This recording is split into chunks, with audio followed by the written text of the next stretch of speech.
Welcome to the first PodFast. I'm here today with a very esteemed guest. First, could you just introduce who you are and what it is you do? I'm Juliet Barratt, so I'm the co-founder of Grenade, which is a sports nutrition product launched in the UK in 2010, and we sold out to Mondelez, who are the owners of Cadbury's, in 2021. So we do like protein bars, healthy snacking, sold in sort of about 8 countries globally, and then across all UK sort of supermarkets like Marks and Sparks, Tesco, Sainsbury's, Asda, all of them. Wow, okay, amazing, thank you. So what inspired you to start Grenade? What was sort of the inspiration behind it? Oh, it's difficult. I think when people start a business, they always think that it starts on the day you actually start that business, but I think it starts like 20 years before that. So we had a distribution business selling other people's products to gyms and health clubs, and we realised very early on that everything was very generic, so you couldn't really remember what it was called. So it was very sort of scientific names like Zedrocut, Zenadrin, Hydroxycut. People couldn't remember them, they all looked the same. So we thought, we can do this, not better because that sounds arrogant, but differently. So we came up with the name Grenade. We invested very heavily in the tooling. It came in a grenade-shaped container. And we thought, it doesn't matter where you are in the world, what language you speak, you know what that product is called by the look and feel of it. So it was really all the sort of experience that we had before that inspired us to start Grenade. Oh, wow, perfect, thank you. I guess from your sort of career, if you had one skill that maybe you've just sort of kept developing over time that you could give a masterclass on, what would it be, do you think? What's one thing that you think you've mastered? I don't know, as an entrepreneur, it's always that gut feeling, isn't it? And it's like following what you feel is right. So that sort of perseverance, really. And I think having belief in what you think.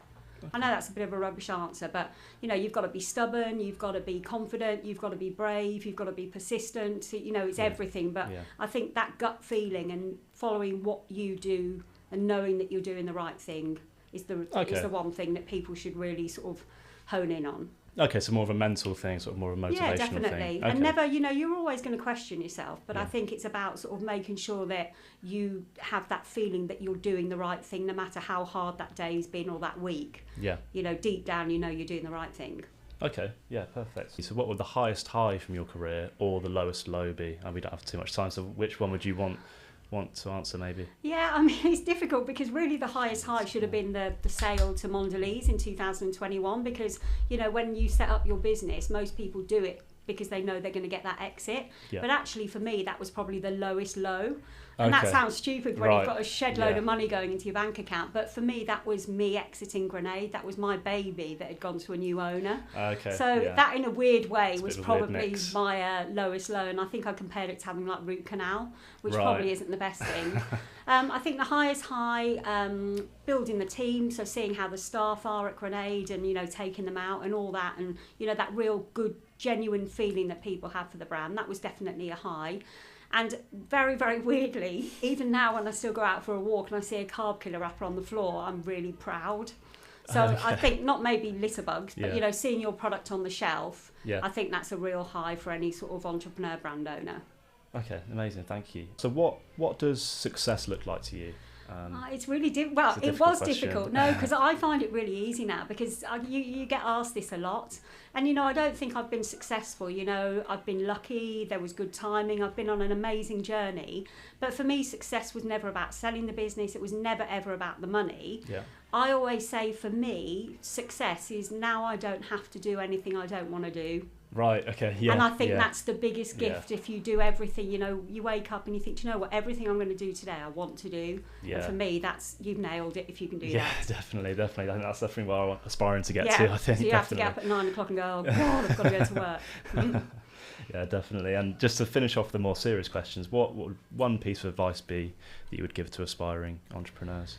I think I'd rather be a has-been than a never was. So if you want to do something, give it a go. And if it works, brilliant. And if it doesn't, then you learn from that. But at least you'll have given it a go. I think regret is a big sort of, is not a great feeling. So I think if you regret not doing something, that's a lot worse than regretting doing something.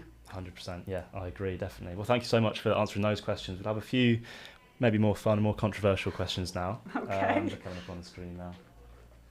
Okay, so the first one. What's your favourite movie quote? Oh, God. Oh, well, it's not a movie quote, but it's out of a movie, and I keep on doing this whenever you're giving talks and you're worried about saying the wrong thing. There's a Bridget Jones thing where she's talking about a book review and she refers to the author as tits pervert. And like every time I talk, I know I'm going to say the wrong name. It's going to come out completely wrong. So not a quote, but something that I always remember from a movie. I like that. I wasn't expecting that, but I like that. Wow, you know. Spin the wheel again. Most unusual thing you own? That's quite a good question. Oh, I'm really quite boring. I don't really own anything unusual. That's a tough question, actually. I own a lot of bags, if that counts, and trainers. I have a ridiculous trainer collection. A big collection. So maybe not unusual, but that's definitely an indulgence. Oh, okay. Cool. Perfect.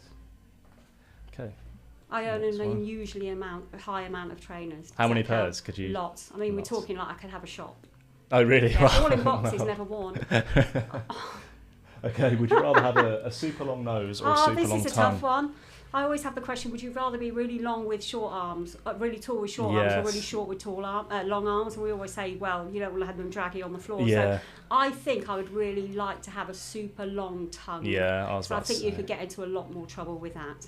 And it's not obvious, is it? Yeah, exactly. A nose is very obvious. Yeah. People think you're lying all the time. Yeah. Okay, we have time for a couple more. What's your Chinese food order? You a fan of Chinese? Well, not very often. I haven't had a Chinese for years, but sweet and sour chicken balls, you know, those battered ones. Yes. Yeah, they're really dirty. And then bananas deep fried. I mean, who deep fries a banana? But anything in batter, basically. I agree. Bring on the MSGs. Okay, we'll go for one more question. Beach holiday or city holiday? Beach. Yeah. No doubt about it. You don't mind the sand getting in your... Nope. No, not at all. No, definitely. Perfect. That's good, because I agree with that one. Yeah, always on the beach holiday. Well, thank you very much, Juliet. It's a pleasure. Some really good stuff in there. Thank you so much for being our first PodFast guest. Pleasure. Thank you very much. Can only go up from here. Exactly. Not when you agree. Cheers. Thank you very much.